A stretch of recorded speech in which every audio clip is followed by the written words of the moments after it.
Saya mengucapkan selamat malam kepada saudara-saudari yang saya kasih di dalam Tuhan Yesus Kristus.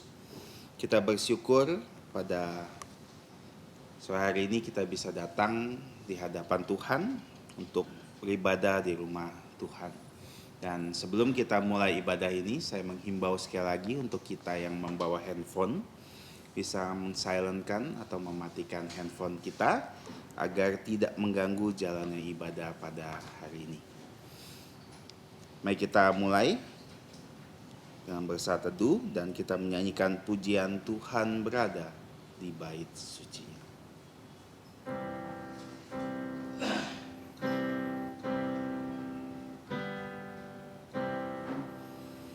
Tuhan berada di bait suci-Nya, semua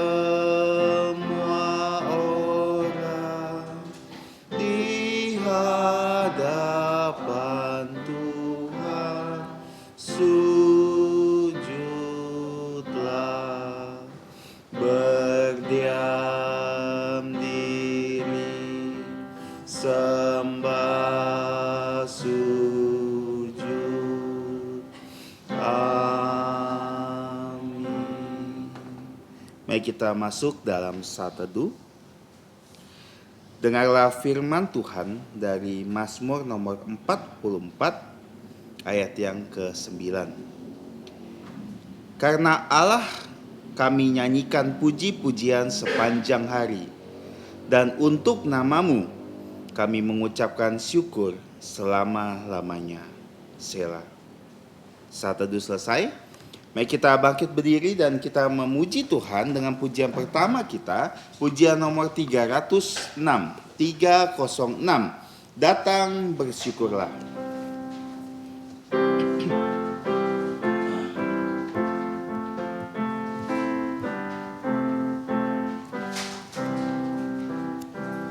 Datang bersyukurlah pada Tuhan Tuhanmu, genap rencananya, ku bersyukur bergema, sejak semulanya berkat-Nya ku diberi, kasih-Nya melimpah, tak berkesudahan.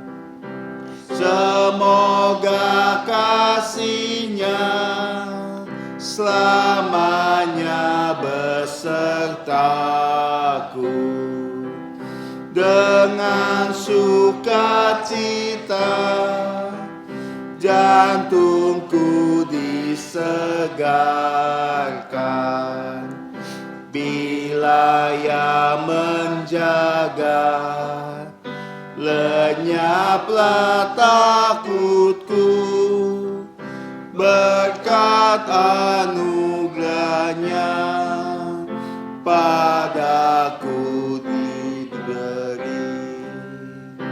Puji dan syukurlah pada Allah yang esa, Allah Maha Tinggi, yang bertata di sorga, Allah Maha Kekal.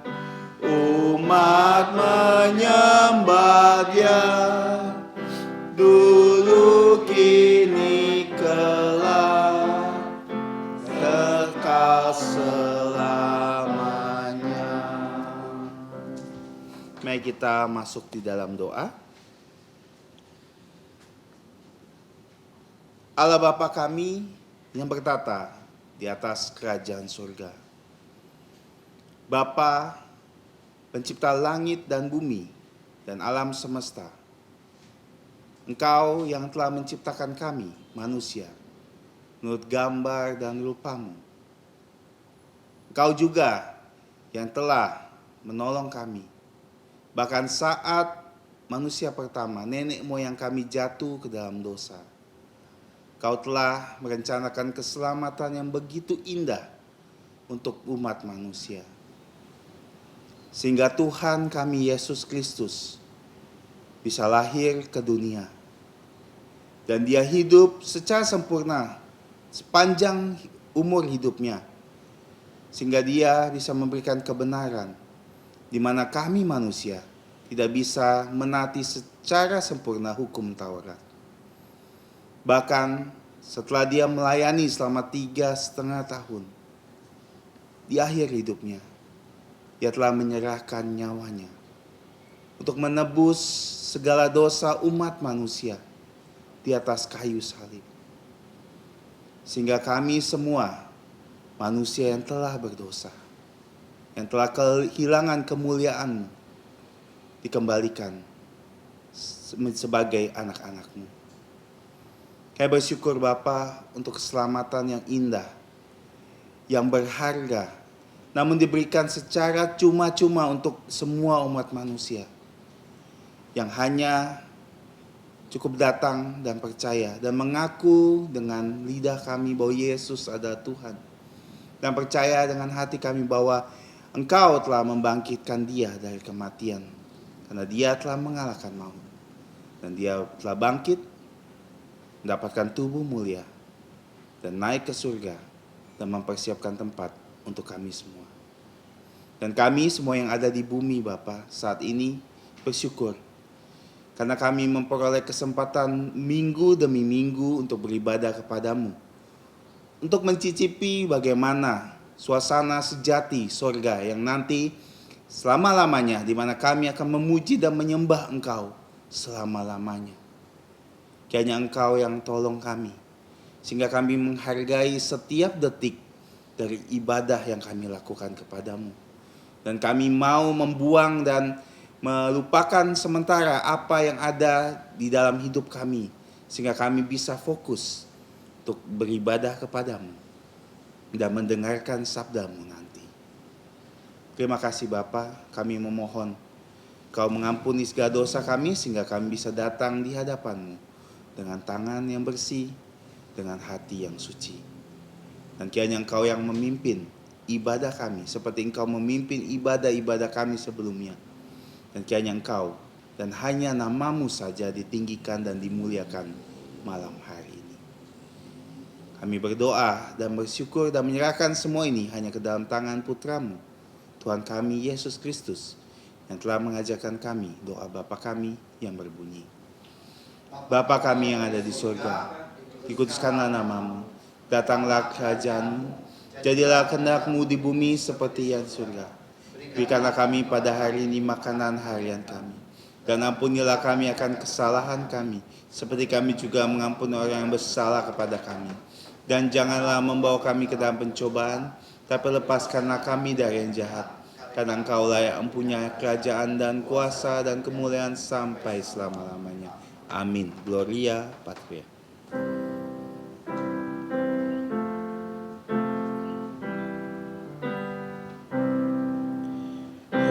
Hormat diberi untuk Bapa, Putra, dan Roh Kudus, dari mula sampai sekarang dan seterusnya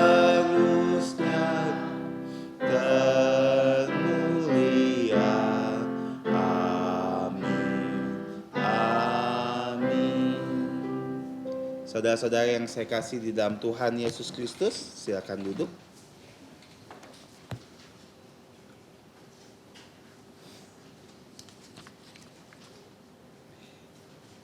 Tiba saatnya kita akan membaca firman Tuhan. Dan firman Tuhan hari ini diambil dari kitab Wahyu, dicetak di situ masih ayat yang minggu lalu. Tolong buka bersama saya kitab Wahyu pasal yang ke-12 ayat 1 sampai yang ke-6.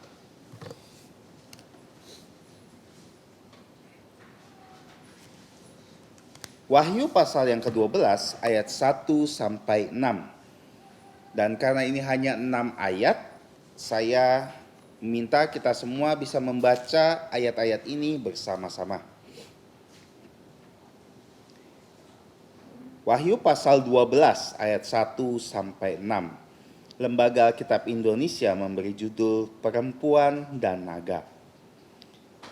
1, 2, 3. Maka tampaklah suatu tanda besar di langit, seorang perempuan berselubungkan matahari dengan bulan di bawah kakinya dan sebuah mahkota dari 12 bintang di atas kepalanya. Ia sedang mengandung dan dalam keluh dan penderitaannya hendak melahirkan, ia berteriak kesakitan. Maka tampaklah suatu tanda yang lain di langit. Dan lihatlah, seekor naga merah padam yang besar, berkepala 7 dan bertanduk 10, dan di atas kepalanya ada 7 mahkota. Dan ekornya menyeret sepertiga dari bintang-bintang di langit dan melemparkannya ke atas bumi. Dan naga itu berdiri di hadapan perempuan yang hendak melahirkan itu untuk menelan anaknya. Segera sesudah perempuan itu melahirkannya, maka ia melahirkan seorang anak laki-laki yang akan mengembalakan semua bangsa dengan gada besi. Tiba-tiba anaknya itu dirampas dan dibawa lari kepada Allah dan ke tahtanya. Perempuan itu lari ke padang gurun, di mana telah disediakan suatu tempat untuknya oleh Allah, supaya ia dipelihara di situ 1260 hari lamanya.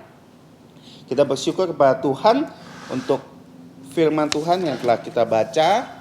Kiranya Tuhan memberi kita pengertian, supaya kita bisa mengerti semua pelajaran dari kitab Wahyu, dan diberkatilah setiap kita yang telah membaca, merenungkan setiap hari, dan melakukan bahkan mewartakan firman Tuhan. Mari kita menyanyikan pujian selanjutnya, 328. 328 kita akan menyanyikan Jiwaku Tenanglah. 328.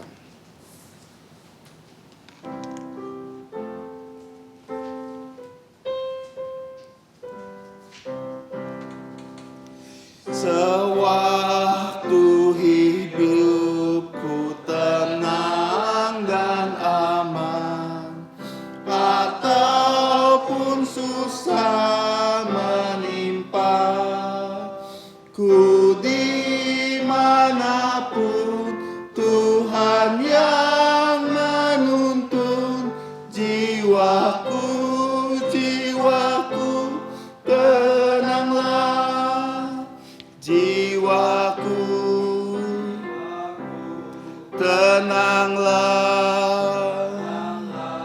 jiwaku, jiwaku tenanglah, walaupun iblis datang menyerangku,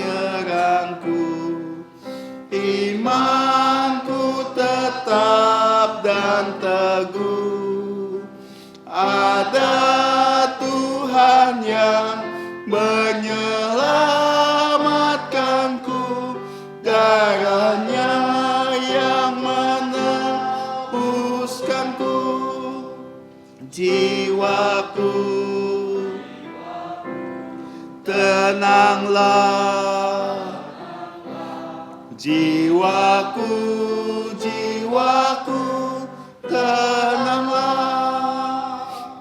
datanglah segera Tuhanku, datanglah, agar nyatalah imanku, dan sangkakala menyambut datangnya jiwaku, jiwaku tenanglah, jiwaku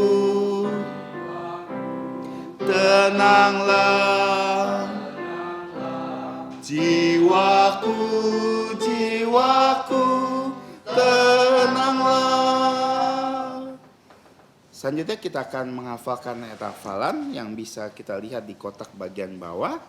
Ayat hafalannya sama dengan minggu lalu, hanya yang berbeda, yang di-highlight atau digaris bawah di sini bukan gelar Tuhan Yesus Tuhan seperti minggu lalu. Minggu lalu gelar Tuhan, gelar Allah kita adalah fajar di waktu pagi. Sedangkan ini gelarnya di ayat yang sama, rumput muda di tanah. Nah, saya harap kita bisa menghafal ayat ini. Kita akan menghafal 3 kali. 1, 2, dan 3. 2 Samuel pasal 23 ayat 4. Ia bersinar seperti fajar di waktu pagi, pagi yang tidak berawan, yang sesudah hujan membuat berkilauan rumput muda di tanah.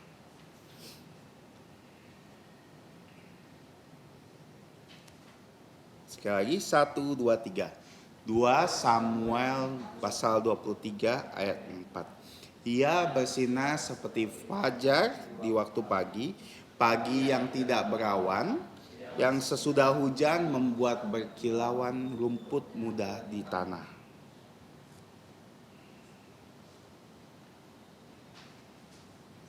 Oke, untuk terakhir kalinya 1, 2, 3. 2 Samuel 23 pasal 23 ayat 4.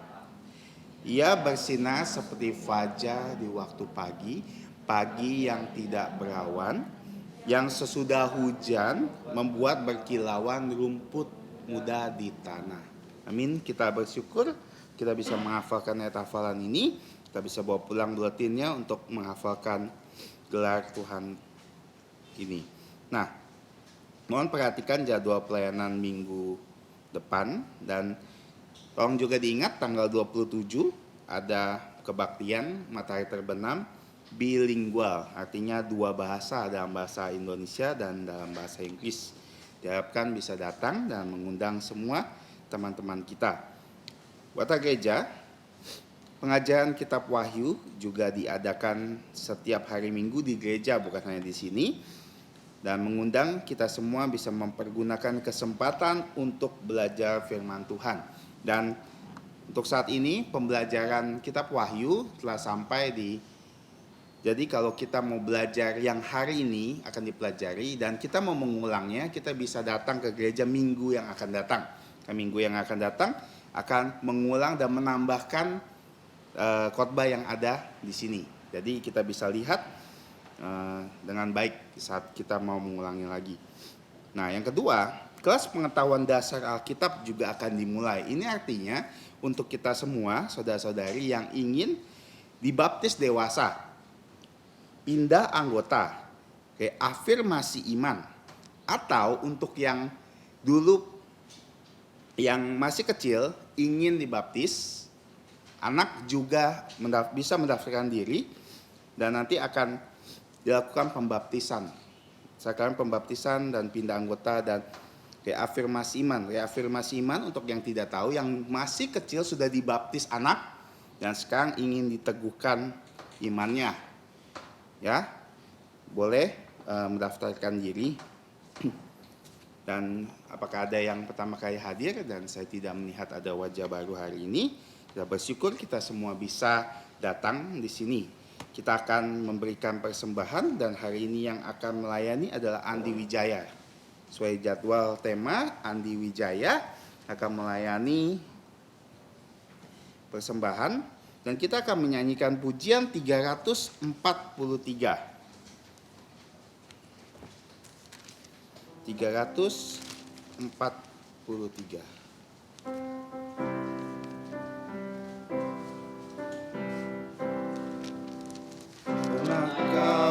Berharap iman dikuatkan dan peroleh damai sejahtera. Jiwamu tak tenang, tak dapat berkatnya sampai kau sembahkan dirimu. Di mezbahnya sembahkanlah korban hidup Garonya kuasai jantungmu, jiwa tubuh rohmu serahkanlah padanya. Kau kan diberi berkat melimpah. Bila kau berjalan di dalam terangnya, kau kan diberi damai sentosa. Taatlah perintahnya, sandarlah padanya, kau kan terlepas dari dosa. Di mezbahnya sembahkanlah korban hidup, garonya kuasai jantungmu, jiwa tubuh rohmu serahkanlah padanya. Kau kan diberi berkat melimpah. Bait ketiga kita bangkit berdiri. Bila kau memohon agar Ia mendengar, doalah sesuai kehendaknya. Sampai tubuh rohmu dikuasainya, serahkan dirimu di mezbahnya. Di mezbahnya sembahkanlah korban hidup, garonya kuasai jantungmu, jiwa tubuh rohmu serahkanlah padanya. Kau kan diberi berkat melimpah. Kita menyanyikan doksologi.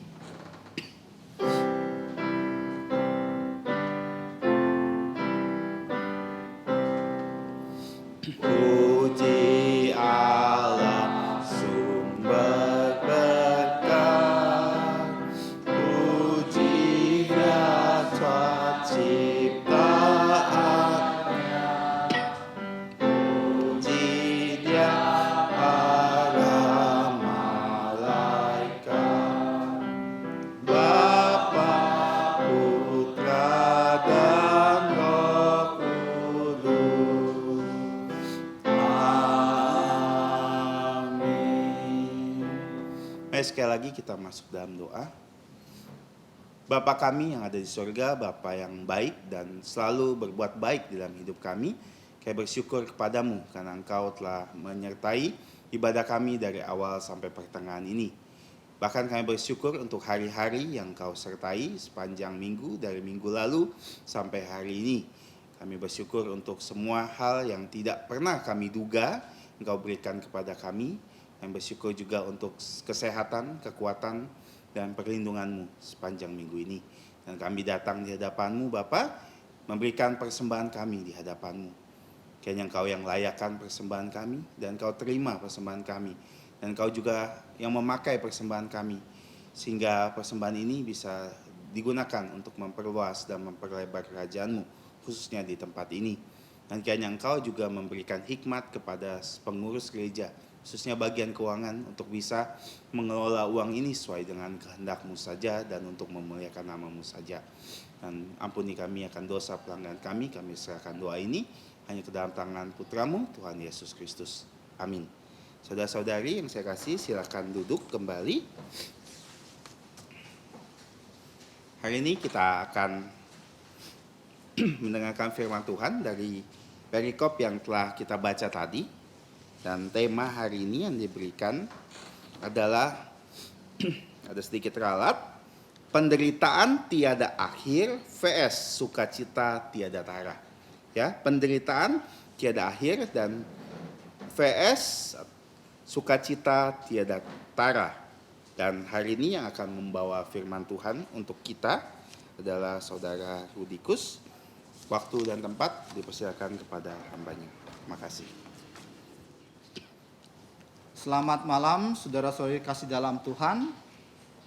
Saya sungguh bersyukur dapat diberi kesempatan di mimbar ini untuk merenungkan firman Tuhan dan membagikannya kepada kita semua. Dan namun sebelum kita belajar firman Tuhan pada malam hari ini, mari kita berdoa minta hikmat dari Tuhan untuk kita dapat mengerti firman Tuhan. Mari kita berdoa. Allah Bapa di surga, sumber hikmat kami bersyukur malam hari ini kami dapat datang ke hadirat-Mu yang kudus. Kami mau belajar firman-Mu, ya Tuhan. Tolong kami khususnya untuk yang menyampaikan dan mendengarkan firman-Mu, agar kami dapat mengerti firman-Mu yang disampaikan. Kami serahkan semua ini ya Tuhan, ampuni segala dosa kesalahan kami berdoa dalam nama Tuhan Yesus. Amin. Malam hari ini temanya adalah penderitaan tiada akhir versus sukacita tiada tara. Nah, sepertinya sangat puitis ya dari judulnya ini.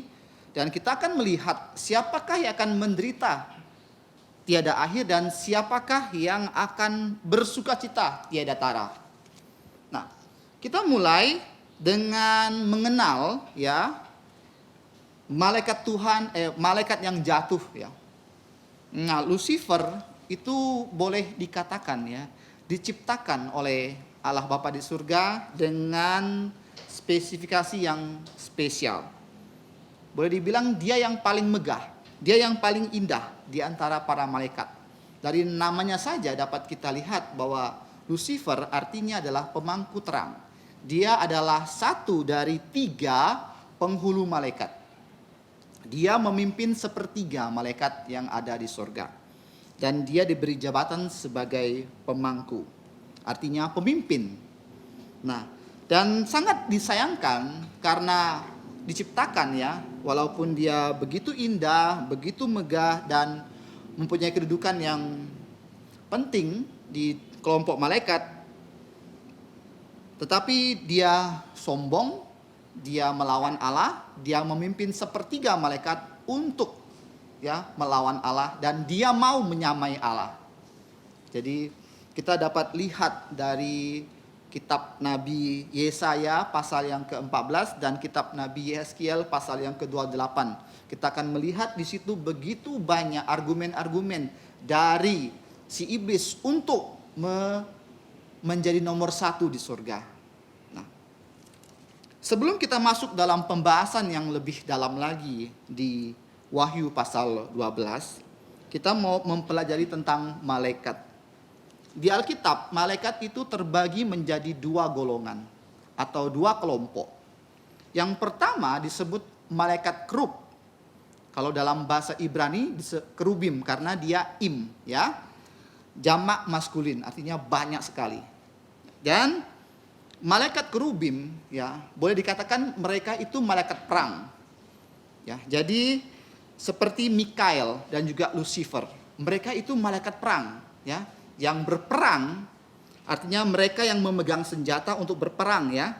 Nah, kalau kita mau melihat bagaimana malaikat Mikael dan malaikat Lucifer mereka berperang satu sama lain, karena itu mereka malaikat perang, dapat kita lihat dari Daniel pasal 10 ayat 13.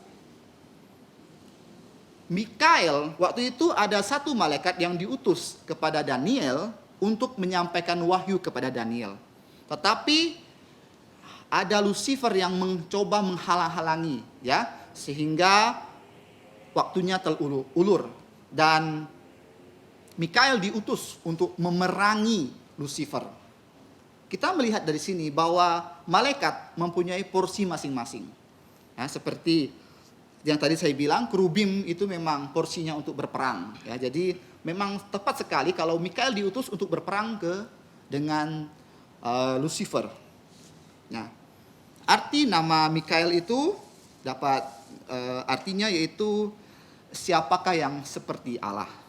Dan yang kedua, kelompok kedua disebut serafim.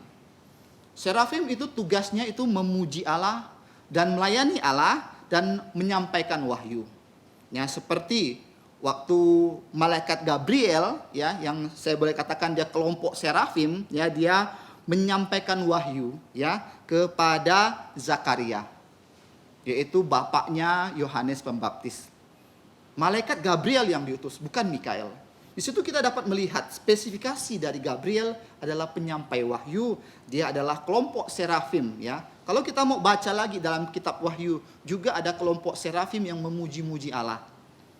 Nah, dan kita dapat melihat yaitu penghulu malaikat Gabriel, arti nama Gabriel yaitu Allah perkasa. Malaikat Gabriel juga diutus untuk menyampaikan berita tentang kelahiran Tuhan Yesus kepada Maria. Ya, bahwa Maria akan mengandung seorang bayi laki-laki, yaitu Yesus, dalam Lukas pasal pertama ayat yang ke-26. Dan yang ketiga, kalau kita mau melihat, malaikat Gabriel juga diutus kepada Yusuf. Waktu itu Yusuf mau menceraikan Maria dengan diam-diam, tetapi Gabriel memperkenalkan diri, aku Gabriel, ya, meminta Yusuf untuk tidak menceraikan Maria karena yang dikandung itu adalah dari Roh Kudus. Dan kita melihat juga dalam Daniel pasal 9 ayat 21, itu malaikat Gabriel juga diutus oleh Tuhan untuk menyampaikan wahyu kepada Daniel. Nah, jadi dari sini kita mengambil suatu kesimpulan bahwa dua kelompok malaikat. Yang pertama itu Mikael, kelompok kerubim. Yang kedua ialah kelompok serafim. Nah, kita akan masuk dalam kitab Wahyu. Sebelum saya dikasih sebelum saya dikasih ayat ini untuk menyampaikan firman Tuhan dalam kitab Wahyu, saya sungguh sangat bergumul dengan kitab Wahyu. Karena kitab Wahyu adalah satu dari beberapa kitab yang sulit sekali untuk kita pelajari. Begitu banyak simbol yang harus kita pelajari. Begitu banyak ya arti-arti yang memang sulit untuk kita pahami. Tetapi kita minta hikmat dari Tuhan untuk belajar kitab Wahyu ini. Bahkan reformator ya, yang dibilang teolog reformator seperti Calvin yang jenius saja ya, tidak menafsirkan kitab Wahyu. Jadi, dan sehingga pandangan dari gereja Calvin atau gereja Reform, termasuk GRII, itu berbeda pandangan dengan gereja kita. Kalau gereja Reform mengatakan amil, tidak ada kerajaan 1000 tahun. Kalau kita premil, ada kerajaan 1000 tahun. Setelah Yesus datang, sebelum Yesus datang ada. Yang kedua kali ada kerajaan 1000 tahun. Ya. Nah, hari ini kita akan belajar tentang dua subtema. Yang pertama, yaitu poin pertama, yaitu penderitaan tiada akhir. Nah, penderitaan yang dialami setan itu tiada akhir sebenarnya. Dia tahu dia akan dimusnahkan, dia tahu dia akan dihukum, tetapi dia terus berusaha untuk memerangi Tuhan, untuk berperang dengan Tuhan. Kalau kita melihat semenjak setan jatuh ke dalam dosa, maka pada saat itu juga penderitaan setan dimulai. Dan dia tahu bahwa dia akan menderita sampai selama-lamanya. Lucifer atau setan ya, memimpin sepertiga malaikat, dia dilempar ke angkasa, menjadi penguasa angkasa, menjadi penguasa dunia ini. Dan mereka tahu mereka pasti akan dihukum selama-lamanya. Ya. Akan tetapi setan dan para pengikutnya terus berperang, ya, berperang melawan Tuhan, mencoba atau dia mau membawa manusia untuk ikut kepadanya. Dia tidak mau menderita sendiri. Nah, ini beda setan dengan manusia yang percaya Tuhan Yesus ya. Kalau manusia yang percaya Tuhan, dia tidak mau senang sendiri. Artinya dia percaya, dia mau orang lain percaya. Nah, setan beda. Setan kalau dia tahu dia menderita, dia tidak mau sendiri. Dia bawa orang menderita. Nah, itulah perbedaan setan dengan orang yang percaya dengan Tuhan Yesus. Setan akan dihukum sampai kesudahan dalam Wahyu pasal 20 ayat 3 sampai 7. Manusia yang tidak percaya Tuhan Yesus sama akan dilemparkan juga ke dalam danau api bersama setan dan para pengikutnya, para nabi palsu dan konco-konconya. Kita lihat di dunia ini kita sudah menderita karena dosa, ya, karena sakit, karena perpisahan dan lain sebagainya. Apalagi kalau kita melihat dalam akhir-akhir ini kita dilanda oleh pandemi COVID-19. Saya dengar makin lama makin merajalela ya. Bahkan saya kemarin menerima kabar dari teman saya di Malaysia mengatakan bahwa lockdown mereka ditambah lagi 2 minggu jadi 1 bulan full. Ya, jadi semakin meningkat di berbagai negara, keadaan serba sulit, membuat kita seakan-akan putus pengharapan. Ya, dunia akan kembali normal.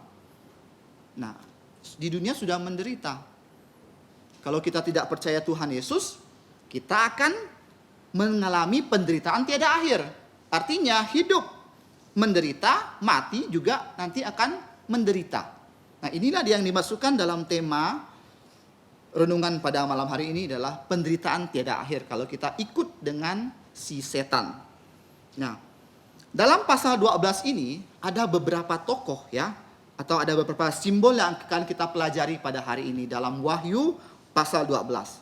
Yang pertama, kalau kita baca dari Wahyu pasal 12 ayat yang pertama, di situ kita akan melihat simbol atau tokoh seorang perempuan, ya, seorang perempuan berselubungkan matahari dengan bulan di bawah kakinya dan sebuah mahkota dari 12 bintang di atas kepalanya. Saya tidak akan menerangkan satu persatu, tetapi saya ambil si wanitanya, si perempuannya. Nah, kalau kita mau mengkaji di Alkitab ya, banyak ya simbol-simbol dari perempuan. Ya, bisa itu yang dikatakan dalam Wahyu pasal yang ke-17 bisa dikatakan adalah pelacur.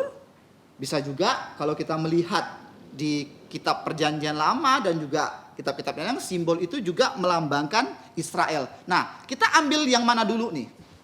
Kita harus lihat ya, kita harus melihat konteks dari ayat firman Tuhan ini. Jadi menafsirkan Alkitab ya, salah satu kuncinya kita harus juga melihat konteks dari perikop yang kita baca, yang kita bahas. Jadi nggak bisa sembarangan kita menafsirkan firman Tuhan dari kitab Wahyu. Kita perlu lihat konteks, kita perlu pelajari ya firman Tuhan atau komentari-komentari yang lain dan kita menyimpulkan wanita ini adalah Israel itu sendiri. Ya. Nah, kalau kita melihat konteks pada ayat 5 ya.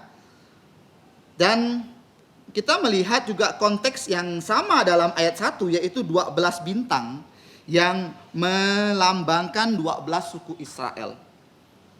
Dalam akhir-akhir ini kalau kita melihat pemberitaan di media massa atau media elektronik ya, atau media cetak, kita dapat melihat Israel akhir-akhir ini menjadi headline news ya, tentang pembahasan dari seluruh bangsa. Bagaimana kalau kita melihat Israel itu ya diserang oleh militan Palestina, militan Hamas, dan Israel menyerang balik mereka.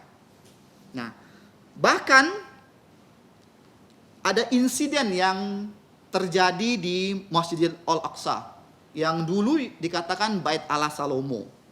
Ya. Jadi banyak dunia yang mengecam Israel. Nah, di situ kita melihat bahwa Wahyu ini yang ditulis oleh Yohanes putra Zebedius benar-benar terjadi bahwa Israel ya akan diserang dari berbagai bangsa. Kita lihat saja insiden kecil ini, begitu banyak negara yang mengecam Israel. Bahkan Presiden Turki mengatakan mau perang sama Israel. Dan kalau kita melihat superpower seperti Rusia dan Cina juga tidak terima dengan apa yang dilakukan oleh Israel dan mereka siap berperang melawan Israel. Kalau kita pikirkan, misalnya ini Rusia dan Cina bersatu memenangi Israel, saya rasa Amerika, Inggris, Jerman, Prancis tak tinggal diam. Akan terjadi perang dunia yang ketiga. Jadi Israel itu ya, walaupun negaranya kecil ya, diganggu sedikit saja atau terjadi goncangan sedikit saja, itu seluruh dunia gempar. Rusia punya nuklir, Cina punya nuklir, Amerika apalagi. Kalau mereka sudah perang, kita nggak bisa bayangkan.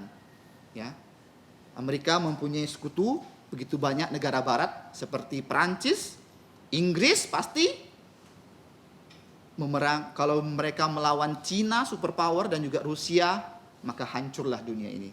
Ya, tetapi ini belum, ya, belum sampai di situ. Nah.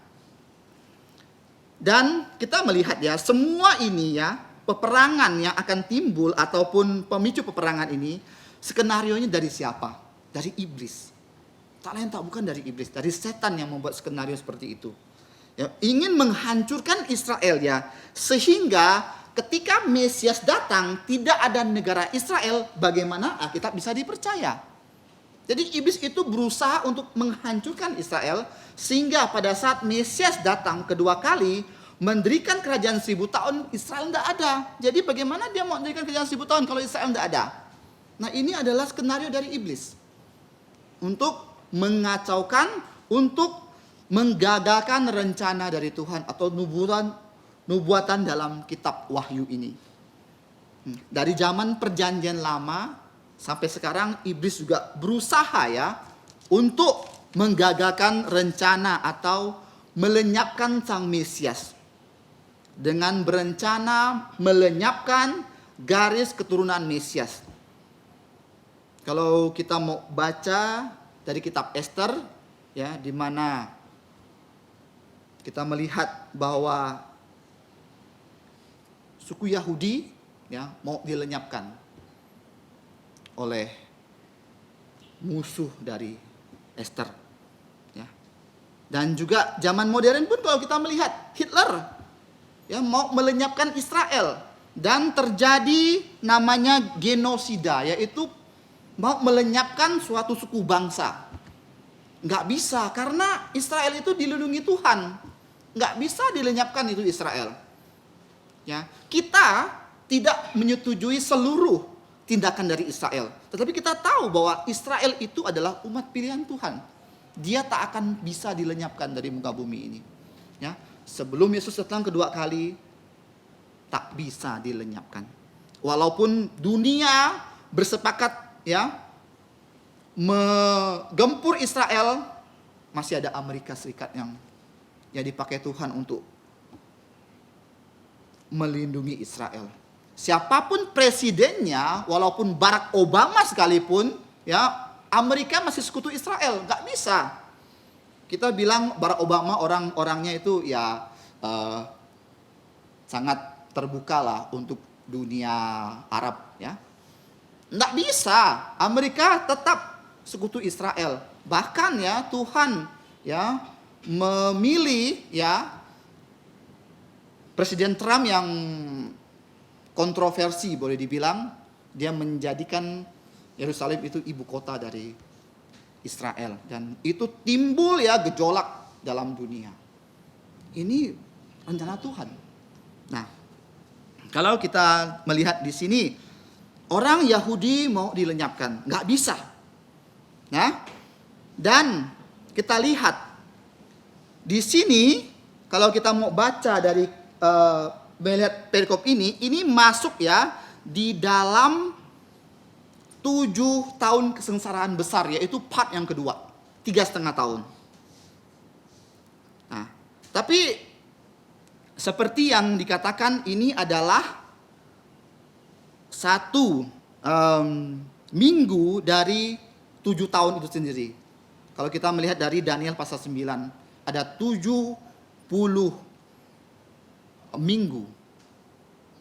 Kita di sini nggak fokus, kita di sini nggak membahas itu, tapi saya nggak melihatkan panjang lebar di kitab Daniel tentang 70 minggu itu apa, Ya, tetapi kita tahu bahwa ini adalah minggu yang terakhir, yaitu 1 kali 7 tahun, dan ini adalah part yang kedua 3,5 tahun. Nah, jadi dan pada part yang kedua ini itu murka Allah dicurahkan. Ya. Nah, kalau kita baca dalam Wahyu pasal 12 ayat 2, itu menggambarkan bahwa penderitaan yang dialami oleh Israel itu sendiri adalah skenarionya adalah setan, sehingga membuat bangsa-bangsa menyerang Israel. Tadi saya sudah singgung ya bahwa dari zaman dulu sampai sekarang bangsa-bangsa itu ya mau menyerang Israel. Sampai pada akhirnya memang semua bangsa menyerang Israel, dan Israel itu mengalami penderitaan yang luar biasa seperti yang digambarkan, seperti perempuan yang mau melahirkan, dan nanti Mesias akan turun untuk menyelamatkan mereka, dan Mesias akan memerangi musuh-musuh, dan Mesias akan mendirikan kerajaan 1000 tahun di sana. Jadi mereka merindukan Mesias. Ya. Nah, aplikasinya dalam kehidupan kita seperti apa sih? Kita lihat ya, kita bukan hanya menjelaskan dari simbol-simbol di kitab Wahyu, tetapi kita mengaplikasikan dalam kehidupan sehari-hari kita apa sih? Jadi aplikasinya yaitu ya, kita ini adalah musuh utama iblis. Orang yang percaya Yesus adalah musuh utama iblis. Saat kita menjadi percaya Tuhan Yesus, inilah saat mulainya kita menjadi musuh utama dari si iblis. Dan iblis selalu mau mencari kesempatan untuk menghancurkan kita, ya, dengan berbagai aspek dari kehidupan. Iblis dari dulu sampai sekarang polanya untuk menghancurkan manusia itu tak berubah. Apa polanya? 1 Yohanes pasal 2 ayat 16. Nafsu mata, nafsu daging, kesombongan hidup. Adam dan Hawa nenek moyang kita juga digoda seperti itu. Dari nafsu mata, nafsu daging, dan kesombongan hidup. Ya. Hawa melihat buah itu cantik dan mengenyangkan perut. Nafsu daging, nafsu mata dilihat dan dapat memberikan pengertian sehingga dapat menyanyi Allah, kesombongan hidup. Sama juga pada waktu Tuhan Yesus itu dicobai oleh iblis di padang gurun. Iblis bilang apa? Ini ya, kalau engkau anak Allah, kamu bisa ubah batu ini jadi roti. Nafsu daging, karena pada saat itu Yesus benar-benar lapar. Yang kedua, nafsu mata, yaitu dibawa ke bumbungan bait Allah dan melihat gemerlap dunia. Kalau engkau sembah aku, ya, ini dunia ini aku berikan kepadamu. Karena apa? Dunia ini milik iblis, milik setan, karena dia penguasa. Jadi dia dapat memberikan kepada Tuhan Yesus. Tapi Tuhan Yesus menang dalam percobaan itu. Yang ketiga, nah, kesombongan hidup. Kalau engkau menyembah aku, nah, enggak bisa, ya. Jadi kita lihat di sini pola dari zaman Adam sampai zaman Tuhan Yesus dan zaman sekarang itu sama. Nah, sekarang kita melihat simbol yang kedua, yaitu di kitab Wahyu pasal 12 ayat 3 itu naga si ular tua. Ya, itu melambangkan musuh utama dari wanita itu dan juga musuh utama dari kita semua. Siapa si ular tua? Ya, iblis, setan, Lucifer. Ya, seperti yang saya ulas tadi, naga itu ya merusak ya seluruh tatanan kehidupan manusia. Dia rusak semua. Ya, yang dulu Adam dan Hawa tidak perlu kerja, tinggal makan. Dia rusak sehingga Adam dikutuk oleh Tuhan. Harus berkeringat supaya dapat makan. Nah, kalau kita melihat di sini dan kejahatan di mana-mana, perang di mana-mana, ya, moral manusia semakin rusak. Aktor utamanya siapa? Ya, si naga, si iblis itu dengan menghasut manusia untuk melakukan kejahatan.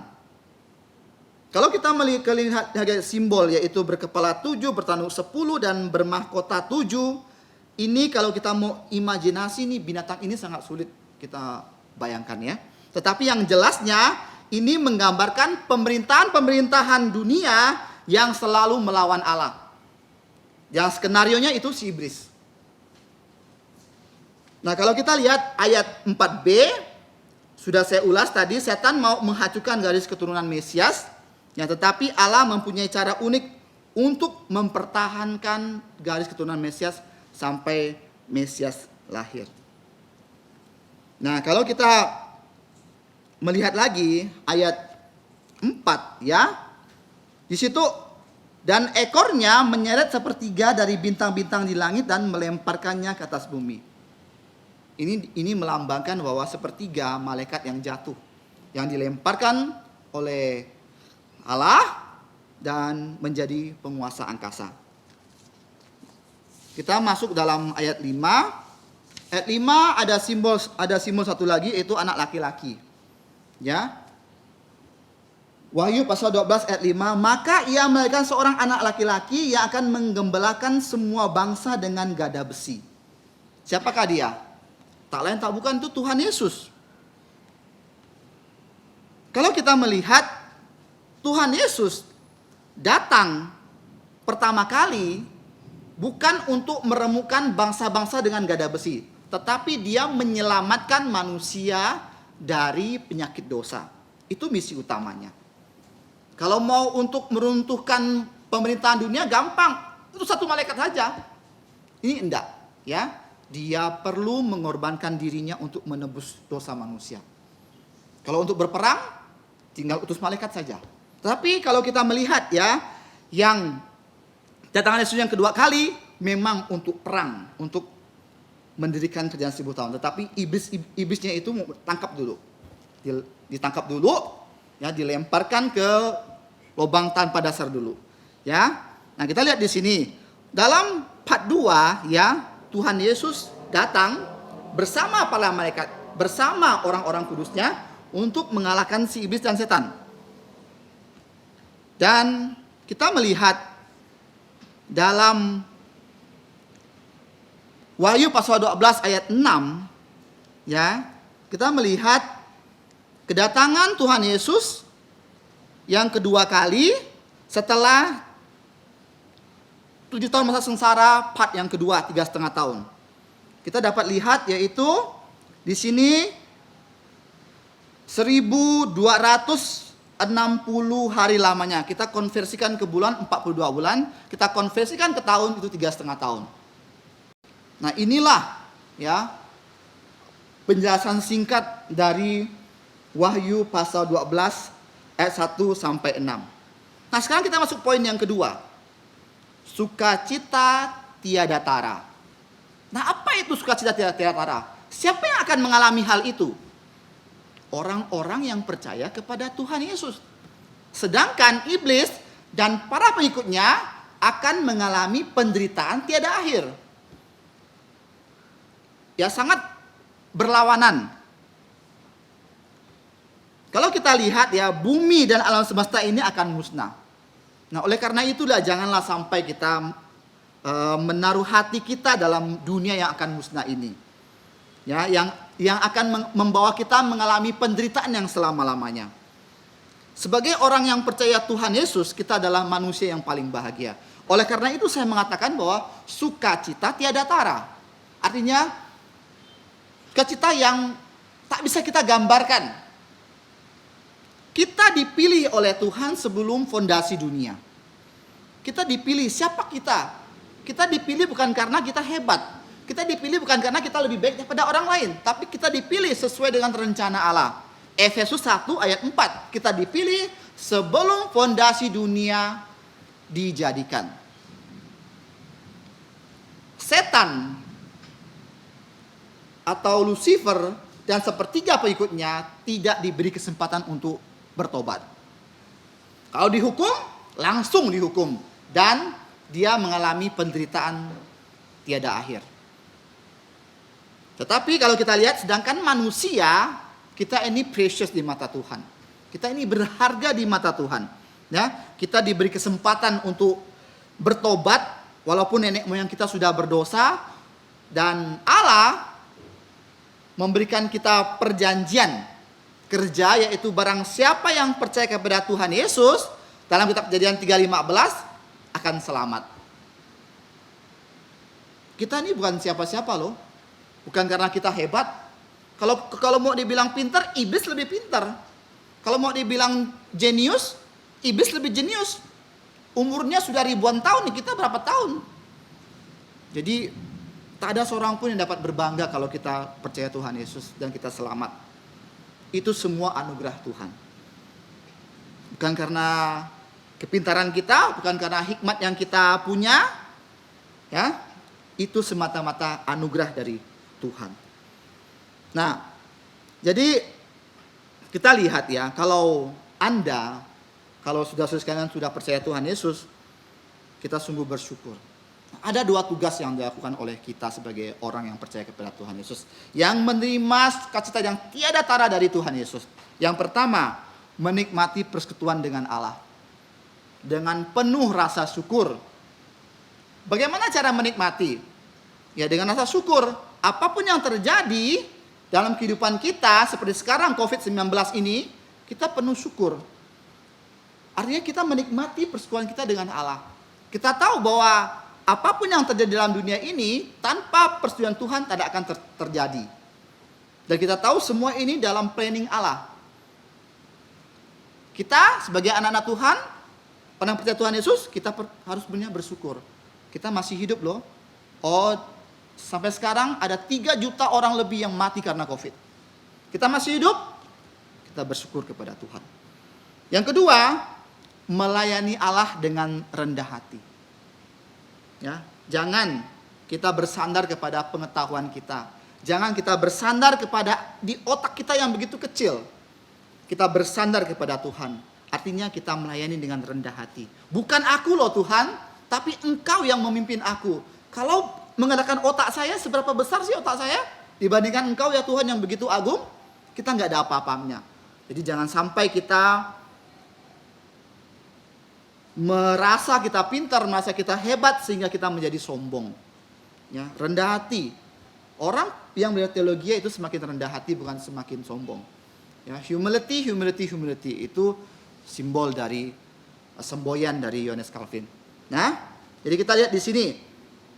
Dan akhirnya kita akan tinggal di langit yang baru, di bumi yang baru, di Yerusalem yang baru.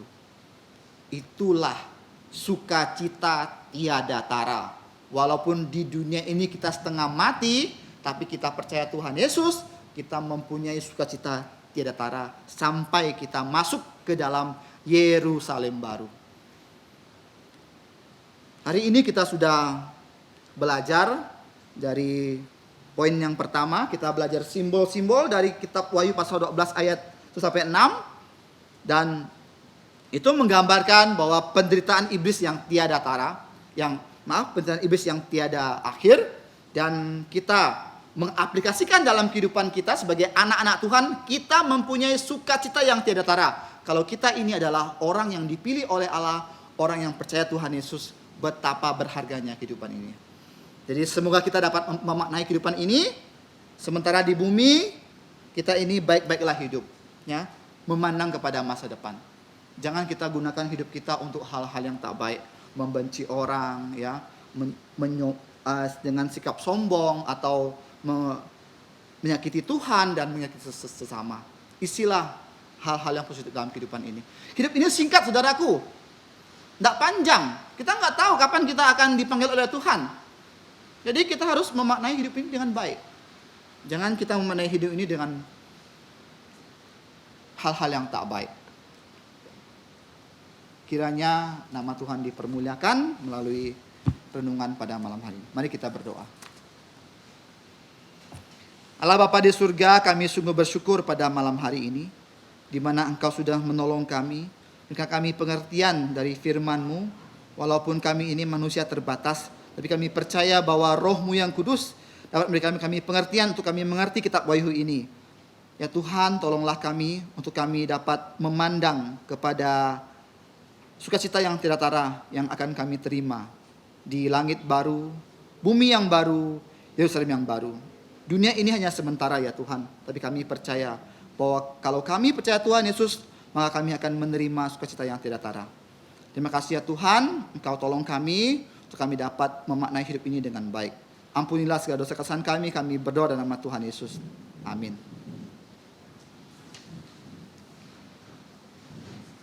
Kita memuji Tuhan dengan pujian yang terakhir, nomor 408. 408. Bila namaku dipanggil.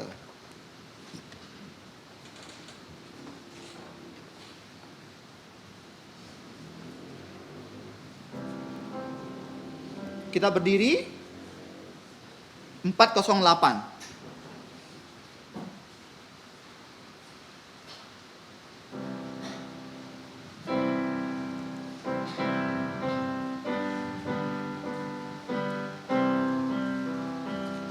Bila tiba harinya Tuhan datang ke dunia, terdengar nafirinya berbunyilah.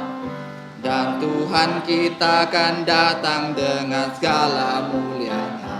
Bila ku dipanggil, ku menjawab ya.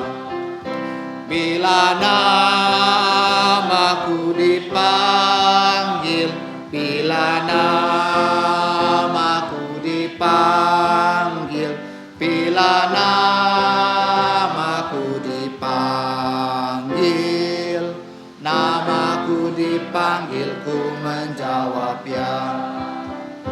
Pada fajar yang abadi orang saleh segenap telah berhimpun di dalam surga baka dan memuji juru selamat dengan pujian baru. Bila ku dipanggil, ku menjawab ya. Bila namaku dipanggil, bila namaku dipanggil, bila namaku dipanggil, namaku dipanggil, ku menjawab ya. Haruslah ku kerja bagi Tuhan hingga malam gelap, dan kabar kasih dan anugerahnya. Bila saat pekerjaan duniaku telah lengkap, namaku dipanggil, ku menjawab ya. Bila namaku dipanggil, bila namaku dipanggil, bila namaku dipanggil, namaku dipanggil, ku menjawab ya. 这个仍然站错，这个两首有圣经里面所允许的祝福。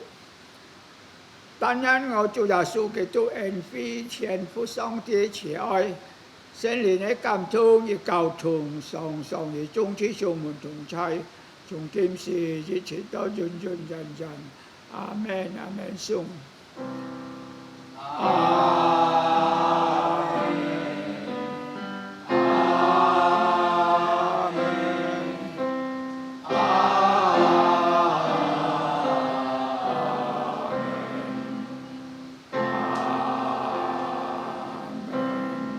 將錯滅多山飛，因上帝祝福大家，最後是教來創人做師傅。